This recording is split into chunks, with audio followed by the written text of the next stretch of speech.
Alright, hello and welcome to this video. So today I'm going to be trying an inline table valued function. It's sort of an experiment. One of the things I learned in school was that the best way to kind of understand better and to see if you know how to use or you can understand something yourself is to try and teach it to someone else. So I'm going to be using my reverb sales database with this query as the connection. So a couple weeks ago I wanted a function is the better title for it, I know now, but I wanted a way to be able to kind of just change one parameter, change the year, for instance, in this case, and search for different years in different tables when I wanted to query my sales. But the closest I got to finding something that was a little more easy to use and didn't require me to copy and paste the same query over and over again and would save screen space was when I would declare a variable. But even still, you'd still have to copy and paste your entire select statement and your entire table and your parameters that you would want. And I recently came across table valued functions, and in particular today I'm going to be using an inline table valued function, which according to the book I have is the simplest and more straightforward way to write out one of these functions. And this seems to be the easiest way to get what I had originally wanted out of SQL Server here. So with an inline table value function, first off, let me drop this function here. Drop function if exists. This basically checks to see if I've already created one with this same title, and if I have, to just drop it because I'm about to recreate it here. And in this case, I called it get order year. I'm in that.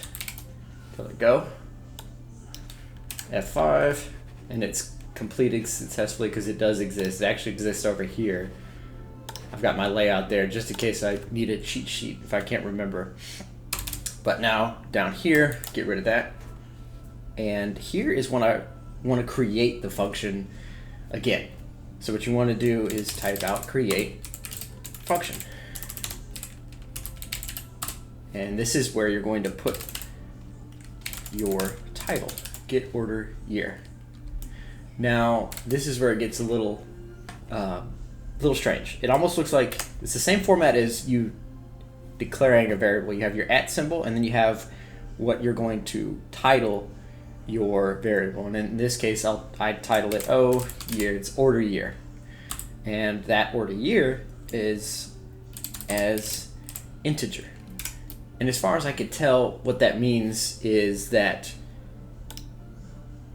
the order year, the O year variable here is going to accept and be represented by integers. So when I call upon this later, when I call from this function and input these parameters, this parameter here with this variable, it's going to have to be an integer. It won't accept anything else. So what do you want your function to do? Well, you want it to return table. And what table? It returns that table as this select statement. And this is where it comes in handy. This is the statement I was talking about, not having to type out every time I wanted to query this. I basically store this in a function. This table here that I'm going to build is going to be stored as a function. So what do I want? See, cust ID. I want my customer ID. If you're not familiar with variables here, or sorry, aliases here, I'll explain that down here. But C cust ID, C, I think that's all I want from the customer. Let me see.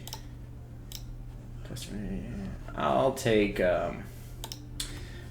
C dot last name. From here, what else do I want? I want orders. So here is where the order date is going to lie. I'm going to alias orders as O, and I'm going to have order ID O dot order date on O dot order status. And order status is like completed, canceled, returned, what have you. So now that those are there, this is where you type your from, and then I'm say customers, and this is where the alias comes in. If you notice, you've got the little red squiggly lines above these two here that are about to go away because I'm going to establish that C is customers. There you go. You could quite literally write out customers.custody, customers.last name, but it's so much easier and saves space on your screen when you put an alias. Now what I want to do, since I'm calling from two different tables and I only want the information here that lies inside both, I want an inner join. So I'm going to inner join. What table am I going to inner join? Orders. As, here comes your alias, O. And where do I want to join these two tables? There has to be a relationship between them. And in this case, I'm going to join them on C, cust ID is the same as the orders table, cust ID. So now that that's there, let me check my cheat sheet here.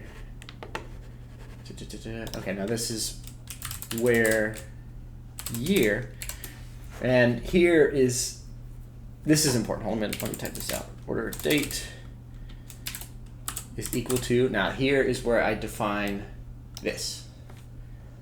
So this is where your variable is now defined. So this is order date, but in the year format, which is accepted as an integer. I found out earlier, if I just put order date, it does not work. The two formats clash. But year order date can be represented in a 4-digit integer.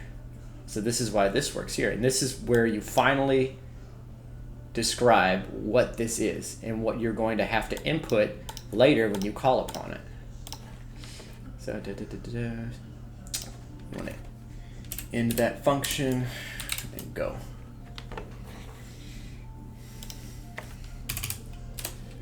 Excuse my grammatical error there. What's going on here? Why am I in red?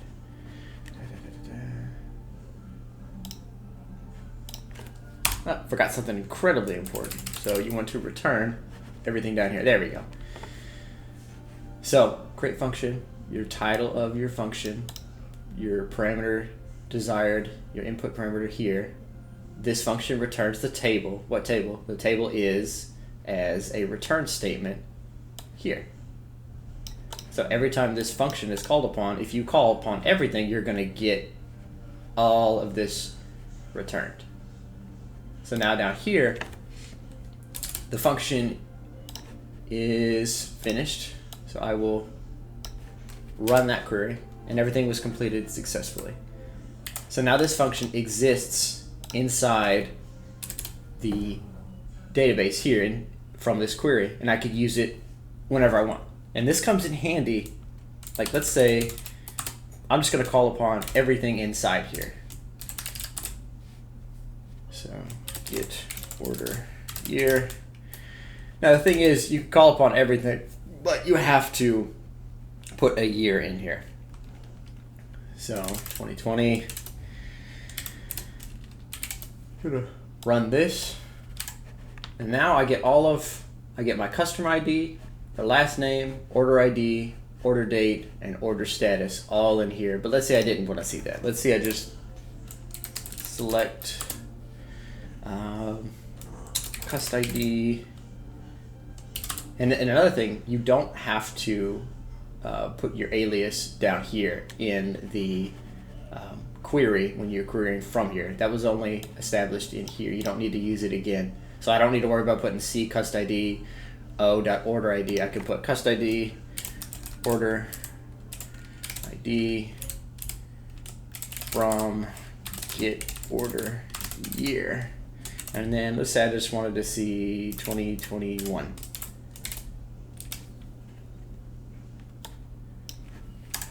Okay, now I have all the orders with the customer ID and the order ID from 2021. I mean, it would definitely help if I went back and I was like, oh, order date. You might want to see that. But imagine if you had, I mean, you could literally do each of these, select everything from each year. But let's say, for instance, for some reason, I wanted the order ID and order status from get order year, and I wanted that in 2021. And I think this is the year I had some canceled orders. So let's see, boom, complete, returned. Yeah, I had 2 returns. And it looks like there's my canceled order. So imagine, let's say I wanted, all 3 of these queries. Each time, if I wouldn't have had the function up here to make it a little easier, I would have had to then take all of this and use this 3 different times and change the year order date each time. But this creating a function beforehand and then calling upon that each time has made this so much easier to do.